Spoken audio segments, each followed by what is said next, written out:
wabarakatuh.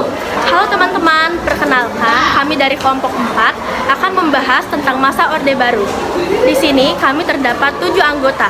Yang pertama, saya bernama Kania Monifa Abadi, absen 21. Saya Jessica Ulihan Dayani, absen 20. Saya Julia Rizky, absen 1. Saya Nisa Ramawati, absen 3. Saya Dava Abdul Ghani, absen 8. Saya Bang Pratita, absen 6. Saya Lamanika Pratama, absen 17. Berikut adalah penjelasan kami tentang masa Orde Baru. Terima kasih. Orde Baru adalah sebutan bagi masa pemerintahan Soeharto di Indonesia.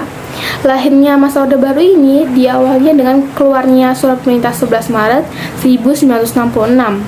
Masa Orde Baru berlangsung daripada tahun 1996 sampai 1998. Dalam jangka waktu tersebut, pembangunan nasional berkembang pesat. Pasca penumpasan 13 PKI, pemerintah belum sepenuhnya berhasil melakukan penyelesaian politik. Ada 3 kondisi, yaitu adalah 1. Kondisi politik Indonesia yang tidak menentu. Yang kedua, dalam catatan sejarah Orde Baru, PKI dinyatakan terlibat dalam pemberontakan. Yang ketiga, ekonomi semakin memburuk dan terjadi kelangkaan bagi barang-barang pokok dan kenaikan harga. Akhirnya, pelajar, mahasiswa, dan masyarakat mengeluarkan tritura. 3. Tuntutan rakyat pada 12 Januari 1966. Yang satu adalah pembubaran PKI, yang kedua adalah pembersihan kabinet dari unsur-unsur PKI, dan 3. Penurunan harga dan perbaikan ekonomi. 1. Pemulihan politik luar negeri Indonesia bebas aktif. Politik luar negeri Indonesia yang bebas aktif kembali dipulihkan dengan dikeluarkannya sejumlah ketetapan yang menjadi landasan politik luar negeri Indonesia. 2. Pemulihan hubungan dengan Malaysia. Pemulihan hubungan Indonesia dan Malaysia dimulai dengan diadakannya Perundangan Bangkok pada 29 Mei sampai 1 Juni 1966 yang menghasilkan Perjanjian Bangkok. 3. Kembali menjadi anggota PBB. Pada tanggal 28 September 1966, Indonesia kembali menjadi anggota Perserikatan Bangsa-Bangsa PBB dikarenakan pemerintah menyadari banyak manfaat yang diperoleh Indonesia selama menjadi anggota. Ikut memperkas pembentukan ASEAN. Berdirinya ASEAN ditandai dengan pendatangan Deklarasi Bangkok pada tanggal 8 Agustus 1967. Tujuan pembentukan ASEAN ini adalah untuk meningkatkan kerjasama khususnya di bidang ekonomi dan budaya. Pada masa Orde Baru, pemerintah melakukan penyederhanaan dan penggabungan atau fusi. Partai-partai politik menjadi 3 kekuatan sosial politik. 3 kekuatan sosial politik yaitu 1. Partai Persatuan Pembangunan atau PPP yang merupakan gabungan dari NU, Permusi, PSII, dan PERTI. 2. Partai Demokrasi Indonesia atau PDI yang merupakan gabungan dari PNI, Partai Katolik, Partai Murba, IPKI, dan Perkindo. 3. Golongan Karya atau Golkar. Penyederhanaan partai politik bisa melibatkan reformasi struktural, transparansi keuangan, dan keterlibatan masyarakat dalam pengambilan keputusan. Fokus pada esensi program dan nilai partai dapat membantu menciptakan sistem yang lebih efektif dan inklusif. Selama masa Orde Baru, pemerintah berhasil melaksanakan 6 kali pemilihan umum, yaitu tahun 1971, 1977, 1982, 1987, 1992, dan 1997. Pada masa Orde Baru di Indonesia, pemilihan umum seringkali diatur dan dikendalikan dengan ketat oleh pemerintah. Golkar, partai yang mendukung pemerintah Orde Baru, memiliki keuntungan besar dalam proses pemilihan. Sistem ini menciptakan lingkungan politik yang kurang demokratis. Dengan keterbatasan akses dan ruang gerak bagi partai-partai, pemilu pada masa tersebut cenderung mencerminkan dominasi politik rezim Orde Baru.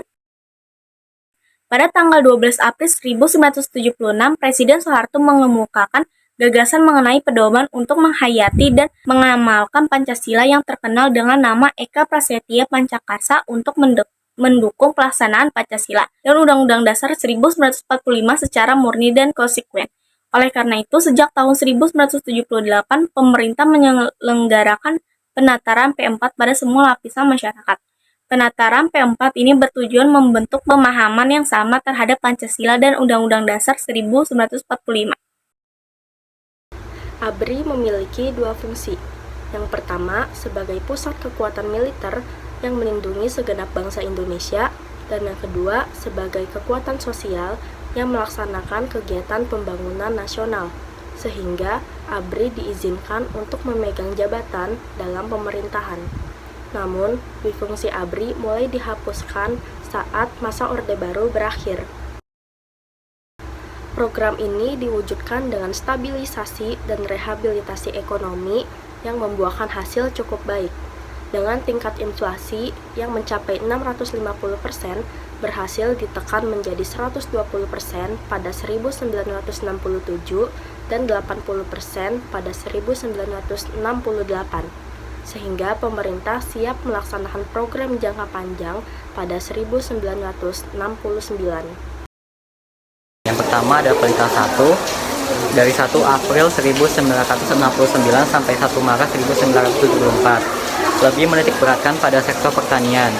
Berita 2 1 April 1974 sampai 31 Maret 1979. Berhasil meningkatkan pertumbuhan ekonomi dan sektor pertanian.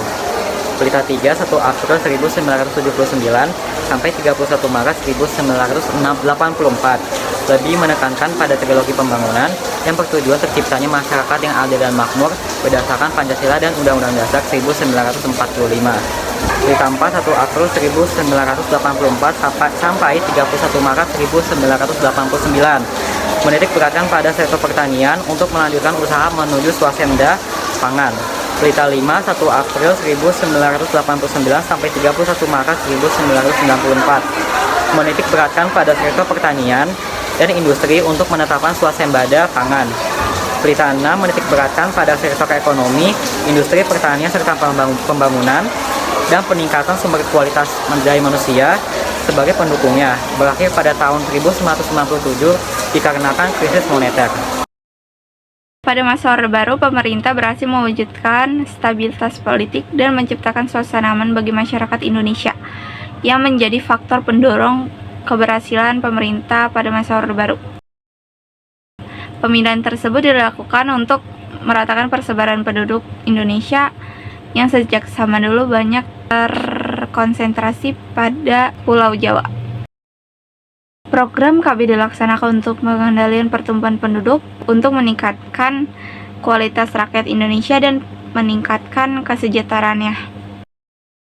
Pelayanan kesehatan yang diberikan puskesmas adalah pelayanan kesehatan penyeluruh komprehensif yang meliputi pelayanan pengobatan kuratif, upaya pencegahan preventif, peningkatan kesehatan promotif, dan pemulihan kesehatan rehabilitatif.